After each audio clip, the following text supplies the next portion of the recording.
It's the new year. I had a feeling that self-help books are always get that little spike, and reading Vicious was a nice little segue into that as well. Vicious by V.E. Schwab is the story of Victor Vale, who is the child of two famous authors. The authors write self help books, and one of Victor's favorite hobbies is going into libraries with a black marker and crossing out his parents' words. A nice detail on what is essentially a superhero story. Victor and his best friend discover how to gain superpowers, and they use that knowledge to track down other people who have superpowers as well. Good book, very dark. Segueing from self help books, since this is the new year, I've picked out two off my shelf. First is Essentialism by Greg McGowan. As you can tell from the dust cover, I've had this book for quite a while. The essence of the book is one illustration, just right here.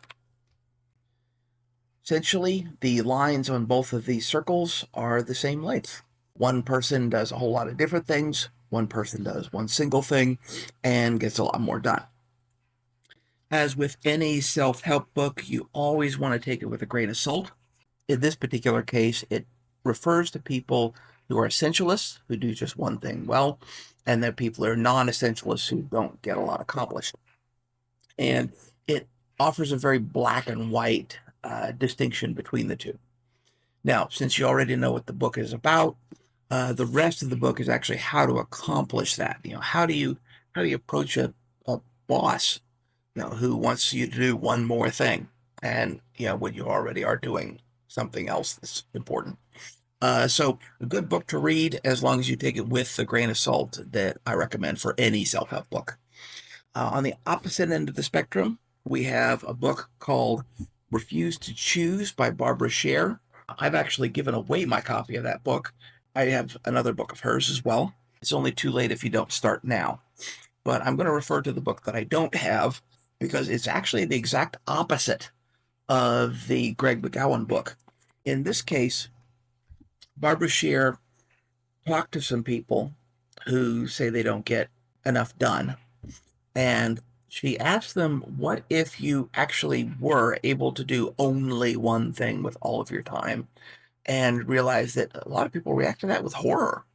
Um, and her suggestion was to do multiple things, to not be afraid to have hobbies. Everything you do doesn't have to be a career. To set up these various things that you like to do so that you can quickly switch between them. So, for example, if you're a painter, or if you want to try painting, maybe set up an easel where you could easily just sit down to it, and then put the paints in little lids, tops, so that all you do is sit down, pop off the lids, and immediately start painting. Don't waste a whole lot of time doing setup. If you spend 20 minutes just setting up a task and you've only got 30 minutes to devote to it, you're actually only doing 10 minutes of the task that you want to actually do. So again, it's about accomplishing what you want to accomplish, but kind of from the opposite end of the spectrum from Greg McGowan's book. I actually recommend both of them. And